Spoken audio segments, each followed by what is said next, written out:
Dear students, you will be safe and sound with your family members at your home. Today, I am going to teach you about preposition. Preposition on. On का प्रयोग कहाँ कहाँ किया जाता है उसी विषय में आज हम लोग बात करेंगे. On is used to show the surface of anything. किसी चीज़ के सतह को दिखाने के लिए ऑन का प्रयोग किया जाता है. जैसे example, the book is on the table. The book is on the table. The paper is on my desk. ये दो प्रयोग हो गया. The book is on the table and the paper is on my desk. Second है, it is use to show day and dates. दिन और तारीखों को दिखाने के लिए इसका प्रयोग किया जाता है. He will come on Monday. He met me on Sunday. And तीसरा है, it is use to show device and machine.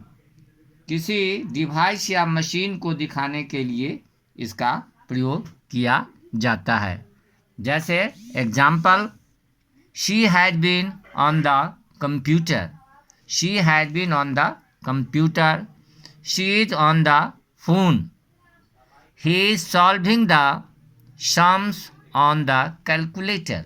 ये डिवाइस हो गया, कंप्यूटर, फोन, कैलकुलेटर, ये मशीन और डिवाइस हो गया, इसलिए यहाँ ऑन का प्रयोग किया गया है. Four, it is use to show the part of the body.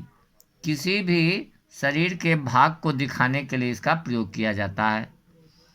Examples, my mother kissed me on forehead. The ice cream fell on my leg. Third, she bears her engagement ring on her fingers. यहाँ fingers है, body का part है. यहाँ ice cream leg पर गिर गया, इसलिए ये सब जो है ऑन का प्रयोग किया गया है. These are the parts of the body. Fifth है, it is use to show the state of anything. किसी चीज़ की अवस्था को दिखाने के लिए इसका प्रयोग किया जाता है. जैसे she had been on bed rest. She had been on bed rest. Mango juice is on demand. Mango juice is on demand. And these are the uses of on. अब for के विषय में अब हम लोग बात करेंगे. For is used to indicate direction and place. For is used to indicate personal benefit. For is used to indicate personal benefit.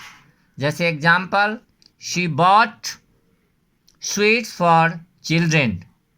What can I do for you? This is for you. ये personal benefit हुआ. Second, it is used for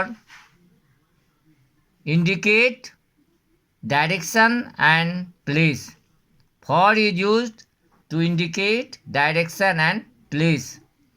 She will soon start for home. Is this the train for Patna?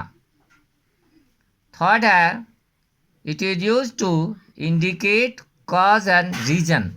cause और reason को show करने के लिए, दिखाने के लिए, कहने के लिए इसका प्रयोग किया जाता है. जैसे example, they danced for joy.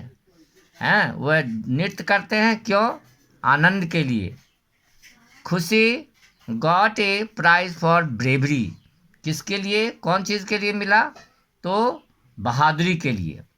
Four, it is use for period of time. Period of time के लिए इसका प्रयोग किया जाता है. I have been reading for 2 hours. I have been reading for 2 hours. You stayed there for 2 days. Fifth, it is used to indicate purpose. It is used to indicate purpose or function. Example, he went for a walk. He went for a walk. I am learning music for pleasure. And these are the uses of preposition for. Now I am going to teach you about the uses of among and between. Among और between का Hindi meaning होता है बीच में. Between is used for two persons or two things. Example, the money was divided between my two sons. दो आदमी और दो के बीच में अगर है तो between लगाएंगे. Among is used for three or more than three persons or things. Example, the money was divided among my four sons. The money was divided among my four sons. The sweets were distributed among the students. The sweets were distributed among the students. Okay, have a nice day.